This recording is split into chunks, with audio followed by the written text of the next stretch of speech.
Howdy. If you are not interested in hearing me mumbling and grumbling for the next 2 minutes and you want to skip straight to the audiobook, feel free to use the timestamps I've put below so you can skip past the intro and get straight to the story. Howdy, I'm Sonja, and I write, and welcome back to episode 9 of my series, My Fanfiction audiobook, aka Chaos, accompanied by some light reading. I know I missed posting last Monday, but with intention, because I've been up to some mischief.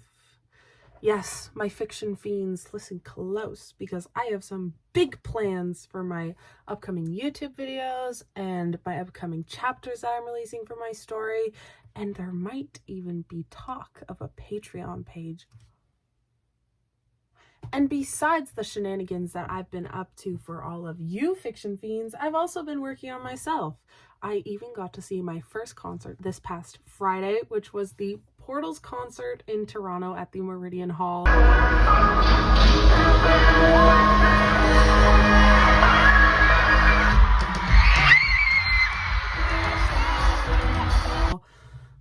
See, I got a t-shirt, but that's besides the point. If you're new here, howdy. This is a series where I read my fanfiction that I've been writing to you all here on YouTube in an audiobook style. And yes, it is a Jojo's Bizarre Adventure fiction. If you're interested in finding out more about my fanfiction, please feel free to start from episode 1 of this series. You can go onto my channel and click the playlist titled My Jojo's Bizarre Adventure Fanfiction and start from the very beginning, or you can even just pop into the description of this video where I do a nice big explanation for you all. I don't want to keep you all too long because I know you're all eager. So why don't we get straight into Guilty Conscience, Chapter 4, The Importance of a Seatbelt, Part 3.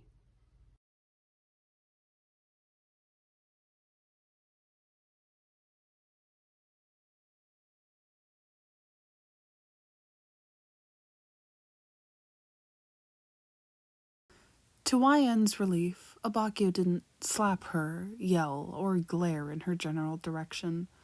However, he did sit up to stretch. Abbacchio's arms flew up and out to his sides as he let the sleepiness slide off of his body.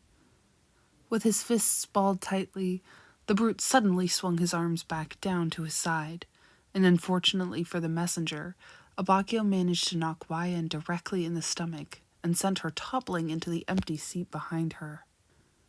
"What?" Abbacchio said, seemingly unaware of the pain he caused YN. He slid one side of his headphones off of his ear and peered at her with a scowl. "No apology for decking me in the stomach?" she asked, still cradling herself. "I was stretching. You shouldn't have been so close," he said with furrowed brows. He looked at the messenger like this was common knowledge, like she was supposed to have known not to get too close to his sleeping form, even though they'd only met mere hours ago. YN glared back at him, but she didn't speak, only stared. "Well, now that you're here," Bucciarati said, clearing his throat, "I need to have a word with you about what's to happen once you are dismissed from Passione." YN straightened in her seat and leaned closer to hear the boss speak. He was calm, and his sapphire eyes held steady on her own. She was now sitting directly behind Fugo and across from Bucciarati, though the two mafioso did not occupy her attention. It was the thick scent of expensive cologne that clogged her senses. She knew it was Abbacchio's cologne that she was smelling. She recognized it from only hours before.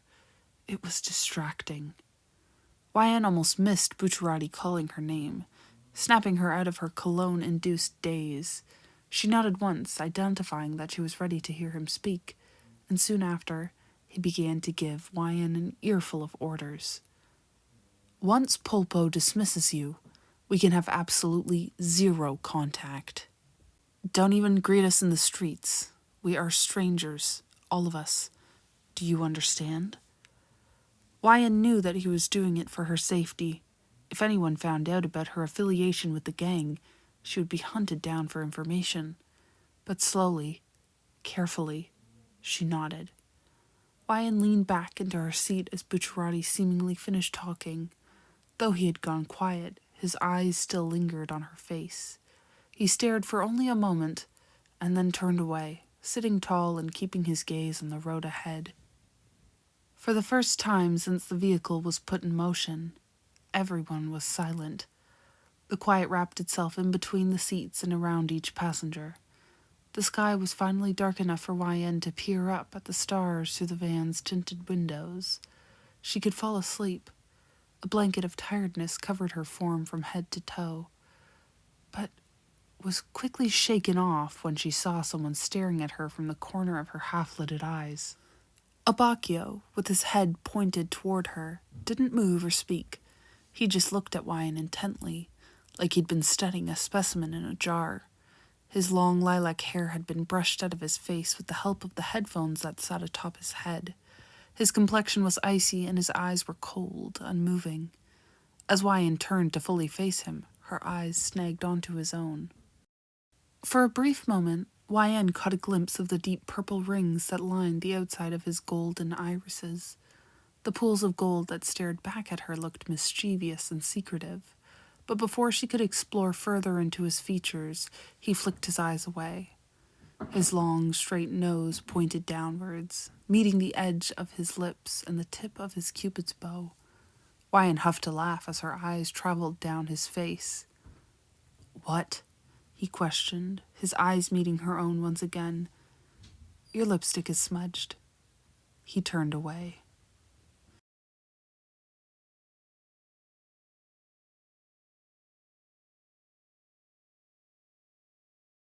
Alas, my fiction fiends, this is the end of Chapter 4, Part 3 of the My Fanfiction audiobook series.